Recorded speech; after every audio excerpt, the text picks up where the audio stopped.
Hi, Samantha Paris here, holistic nutritionist and the owner of New Roots Nutrition. Welcome to day 6 of your detox. Today I'm going to talk a little bit about label reading and why I think it's important.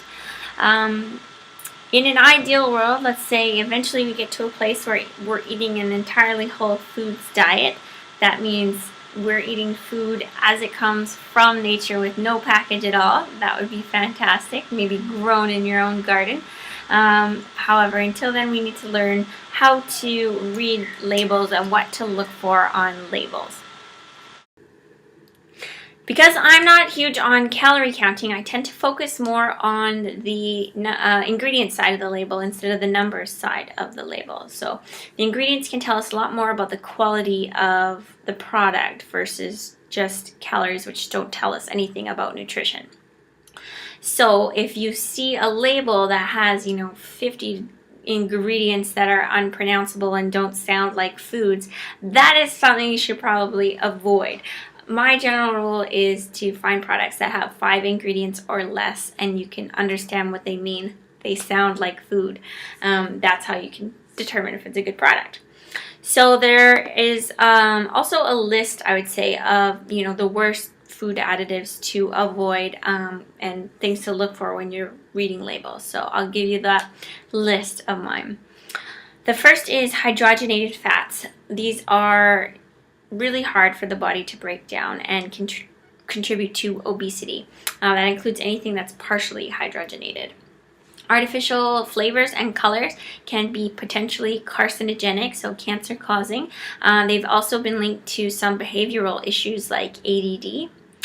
Nitrates and nitrites are also carcinogenic or can be carcinogenic, and that's often found in cold cuts and things like that. Sulfites are often found in dried fruits or in wine, so like in a red wine. You should be looking maybe instead for an organic sulfite-free wine. Perhaps when you're finished the detox, you can celebrate. Sugar, we should be avoiding definitely too much sugar, and sugar comes in all sorts of names, anything ending in OSE, glucose, dextrose, those kinds of things. Artificial sweeteners, so aspartame and saccharin and sucralose, those should all be avoided as well. They can be very toxic to our brains. MSG is a flavor enhancer. It's been linked to a whole bunch of problems, including irritable bowel and depression. Preservatives, there's a lot of preservatives that we can try and avoid, specifically BHT, BHA, and EDTA. And lastly, I think we should be avoiding products that contain too much iodized table salt, but you can look for products that contain a little bit of Himalayan rock salt or Celtic sea salt, and that would be okay. So that's the list, and I hope, shopping hasn't become too difficult now.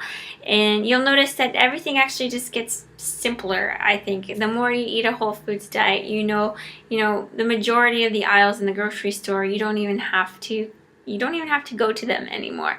So we stick to the produce and, get to the health food store and buy some bulk greens and beans, and that's pretty much all we need.